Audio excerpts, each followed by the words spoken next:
Hey everyone, welcome back to this week's episode of the Reddest Beard Podcast. I'm your host, Sean Martin, and this week's episode, I'd like to talk about the idea of change, what it means to each one of us, and how we can make changes in our lives, in our routines, if they'll be easy, if they'll be hard, and if they'll be rewarding to us.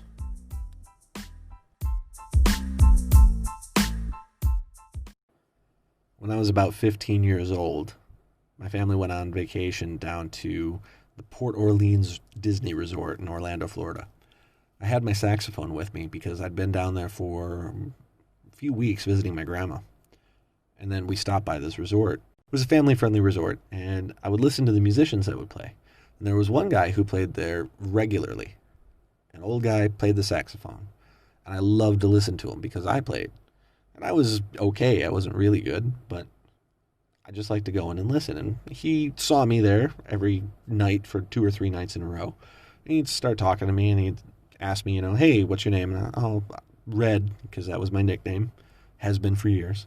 So then I walked in the next night and said, hey, Red, what's going on? And I loved it because, this sax player recognized me and was talking to me and chatting me up in between sets. Around like the 4th night that I was there, I had already told him that I played the sax. He said, it's a pity that you don't have it with you because you could get up here and jam with me. And I was like, I do have my saxophone, not understanding what it was that I was about to get myself into. Right? But he's like, you have your sax, go get it. Get up here and play. And man, I did not want to. I was terribly awkward, as if I'm not already as an adult sometimes, but I was a terribly awkward teenager, and I was terrified that these people were going to boo me off stage. And so he looks at the whole club, and he says, I want him to go get his sax and come up here and play with me. Would y'all like that? And everybody, to my surprise, said yes. And it's not like they were all drunk, because remember, family-friendly resort. So it's not like they were all drunk and out of their minds. They were just regular, normal people that said yeah, and they wanted to encourage me to get up there and give it a shot. So I went back and I got my sax, and at 15 years old, I jammed on stage with a jazz musician down at the Port Orleans Resort. Now, if that wasn't good enough, 2 days later, my mom took my sister and I to Universal Studios. And in Universal Studios, there are street performances that happen at scheduled times throughout the day. One of them is a Blues Brothers cover act. And as we're standing in this group of all the people who were at Universal that day, waiting to hear this time show, 2 or 3 p.m., whenever it started, of the live musicians, probably a few hundred people were standing around, right? Then the Blues Brothers impersonators get out there and they start singing, and I realized the guy playing the saxophone in the band is the same guy that would come out and play at that resort every night. And I lean over and I tell my mom and my sister, I'm like, that's the guy that I played with. And they're like, yeah, okay. And they thought that was pretty cool. But then something truly amazing that just rocked my aspiring musician's mind. He looks from the stage and he goes, hey, Red, and calls out to me and tells everybody that I jammed with him. And he tells them all that I'm a great sax player and that I jammed with him at a club the other night. And he praises me from the stage in front of a crowd of hundreds of people. And so then when we're walking away, random strangers just walk up to me and they're like, hey man, that's so cool. Good for you. Go down it. Parents like looking at their kids being like, wow, see, you should continue the music lessons I got you. That could happen to you one day. And all of a sudden I was 15 seconds of fame, right? Everybody around me was focused on me. And it felt really good to be recognized for something that I had wanted to do and hoped to be able to do sometimes. Play in front of a huge audience of people, but otherwise wouldn't have been able to. But it happened because I said yes. Now, I was very lucky in that there was a lot of people around that were supportive of my attempt to do it. But that's one of those experiences that I had at a formative age that showed me that getting past that discomfort and just saying yes and doing it could create a huge change. Afterwards, I would still think back about that and use it as inspiration to continue practicing and get better at playing. I mean, I'm 35 years old almost now, and I still think about it. It was almost 20 years ago. And I still remember how it felt to have him call out my name from that stage.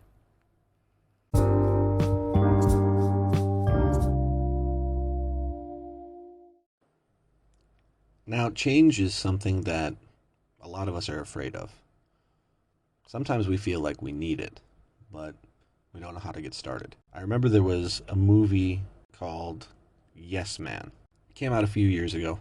It was a comedy about the concept of what would happen if you just, instead of saying no to everything that came along, what would life be like for all of us if we just said yes to everything?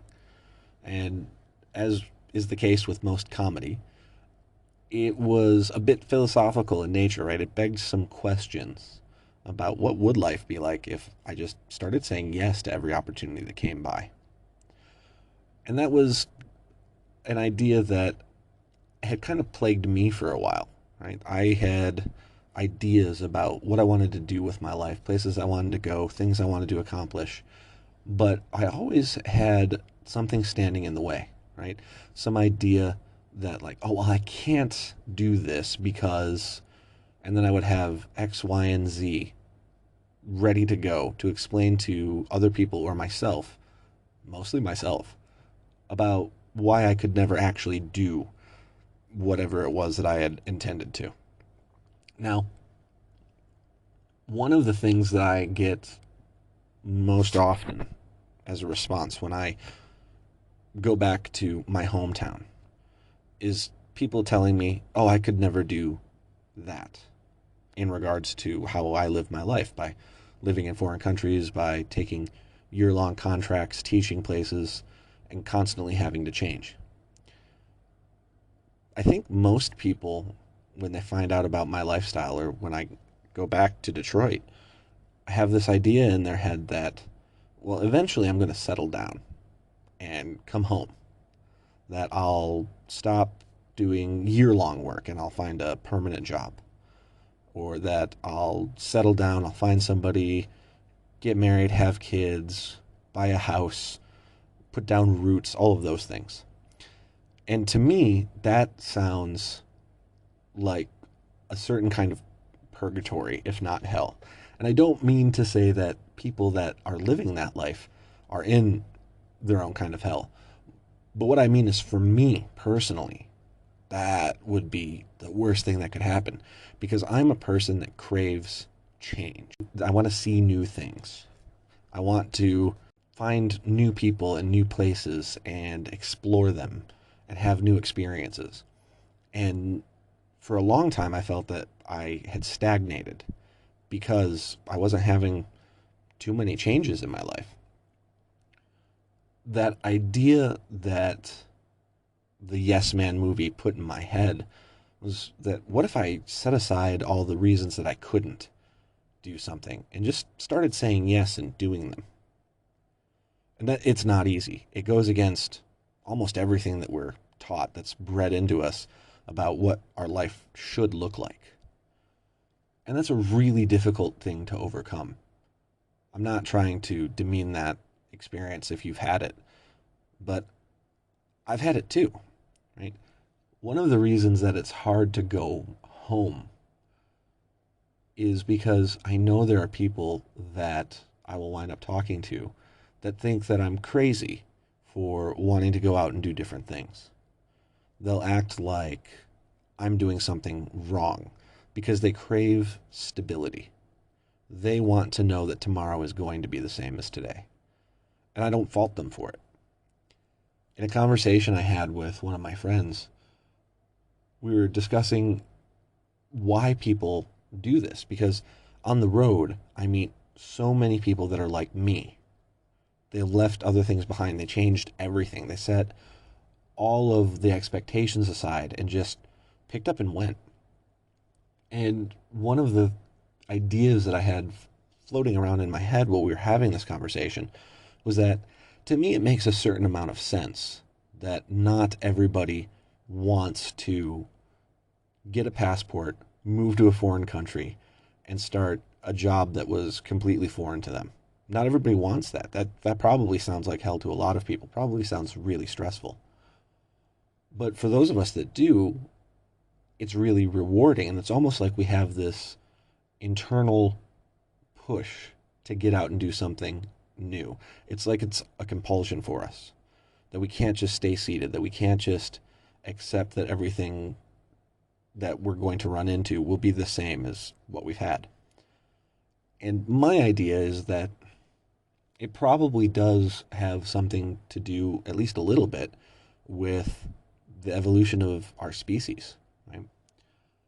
Some of us need to go and look over the next hill and see what's going on over there. It makes sense to me from an evolutionary standpoint of if you have this band of sapiens and they're trying to just make their way in the world in the most basic way, right? Hunting, gathering, finding shelter. Some people have to go out and look for those things. There has to be some kind of brave and adventurous soul that's willing to take that risk and leave the campfire and go a few miles away from home and actually discover what's out there. Then they have to go back and report in. If it's safe, the band of sapiens can move on. But most of them can't be like that. Because if everybody in the band of sapiens acted that same way, well, the risks that are out there would take out way too many of them, and they wouldn't be able to survive. And I think that has something to do with why so many of us are averse to change, even if it may be good for us.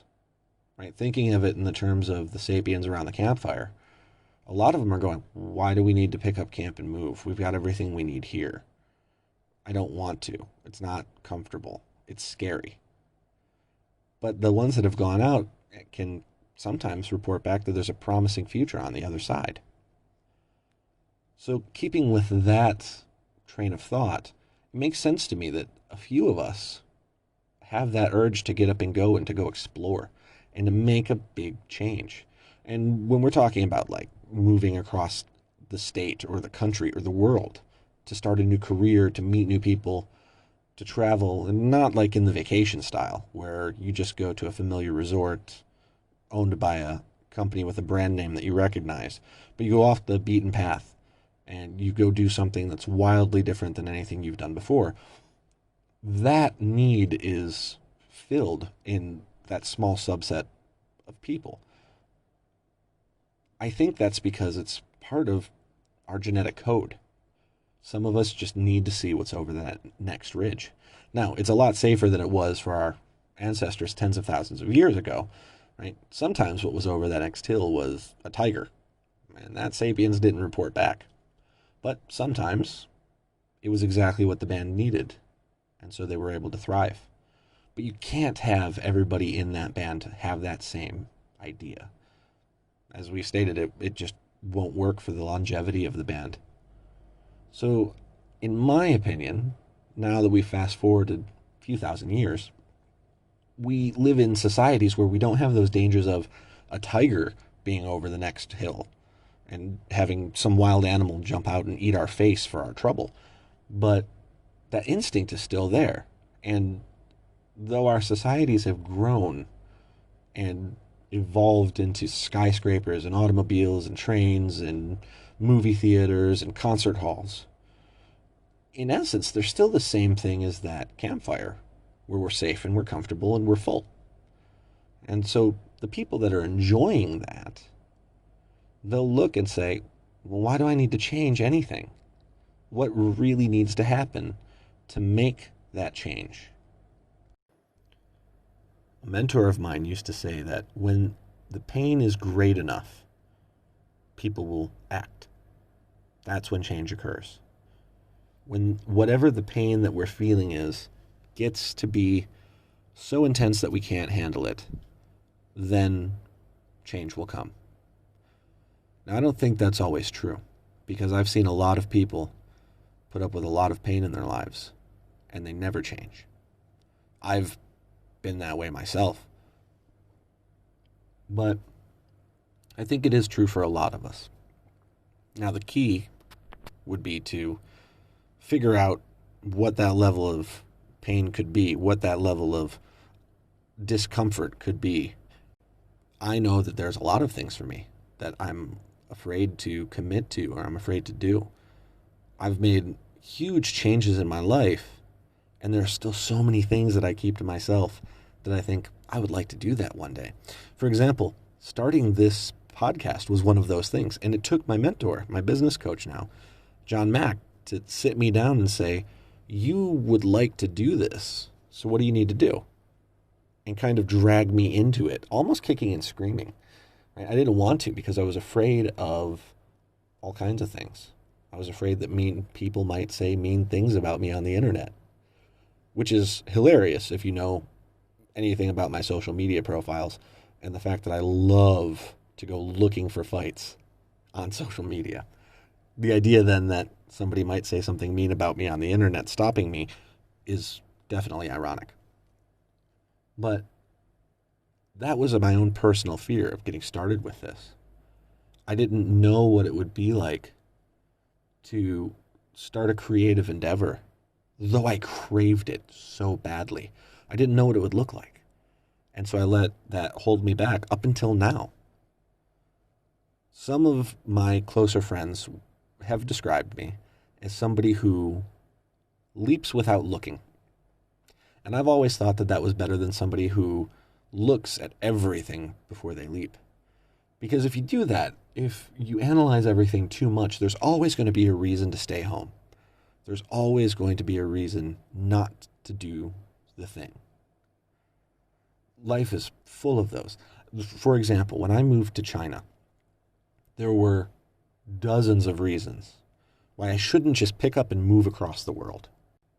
But I craved that change. It was probably the biggest change that I could possibly make, literally the other side of the world. I was a stranger in a strange land. But it was very rewarding to me because it fulfilled a desire that was deep inside myself.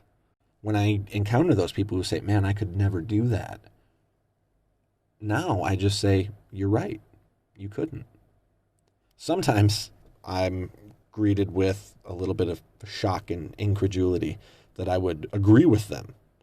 But I think even making a statement like that just kind of shows that you're right, you wouldn't, because that's not the mindset that you're in. You couldn't do this because you've decided that you can't do it. It can't be done. Change doesn't happen when people are complacent. And if you're happy with your life, that's fantastic. Don't change anything. I've yet to meet many people that are truly happy with every aspect of their life. And so then I have to ask myself, and sometimes I ask them, so what's keeping you from making that change? It's a question that's very intimate and that you can only answer for yourself. Sometimes there are very good reasons, and a change doesn't need to happen right now. But sometimes those reasons kind of begin to crumble when we analyze them. And one of the things that I enjoy doing is poking those little holes in people's ideas about what is possible. So for example, when somebody says, I could never just pick up and go to the other side of the world, I say, why not? You can get a passport, and buying a plane ticket's easy. You can do it all online. It's not even like the old days where you have to walk into the airport and up to the ticket counter. You can just book it through an app on your phone. So what's stopping you? Well, I have work commitments. Yeah, but you also have vacation pay.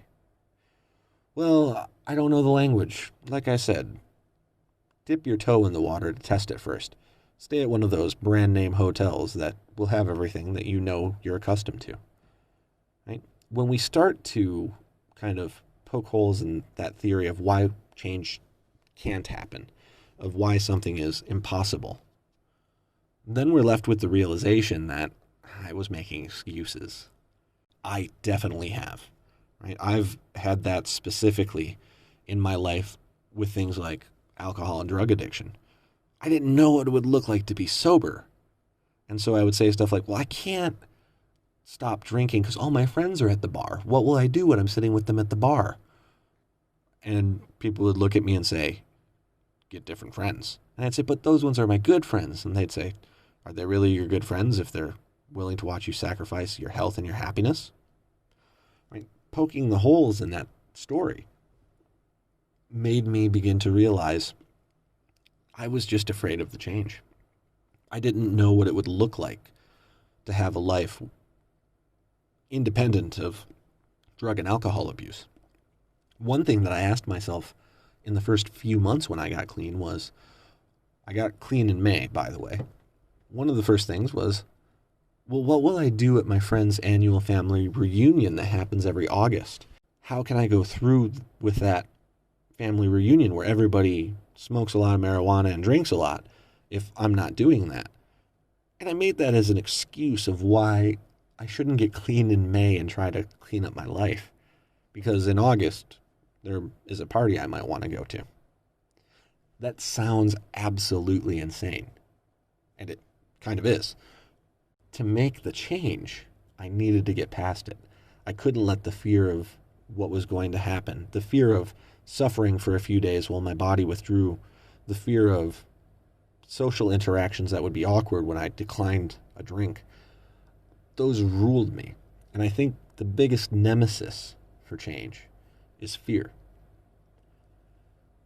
Those brave souls, and I say that a little bit tongue-in-cheek because I do not consider myself to be brave. Mostly I consider myself to be reckless and a little bit foolhardy. But those brave souls that will go peek over the ridge to see if there's an oasis or a tiger, well, they're just out doing it because it's what's natural to them. It's not always natural 100% all the time. We can't always be a yes man who says yes to literally everything. But my question this week for my life, my own life, is how many things am I saying no to that I should be saying yes to?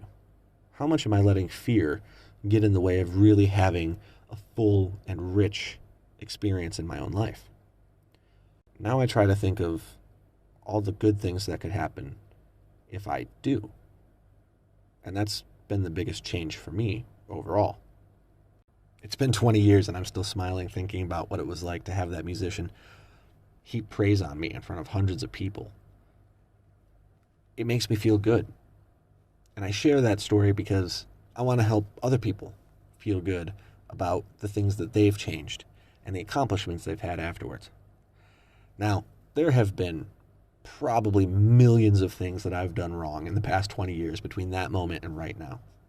It's easy to change focus from something like that to that big, shiny, happy memory and remind myself, I'm not a complete failure. I've done some pretty cool things. And that's what helps me get on to the next opportunity to say yes to the good things that come my way. That's what this is about. Stories that inspire. Do the thing. Do it. See how much your life can change. I promise you, even if you don't get what you want, the experience that comes from it will be worth it.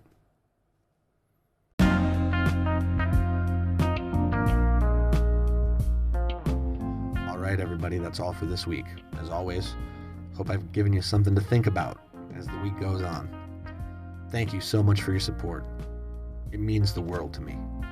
If you haven't already, head over to thereddestbeard.com, sign up on the email list so that you can get updates as we go forward. Have a great week, and this has been Tales from the Reddest Beard.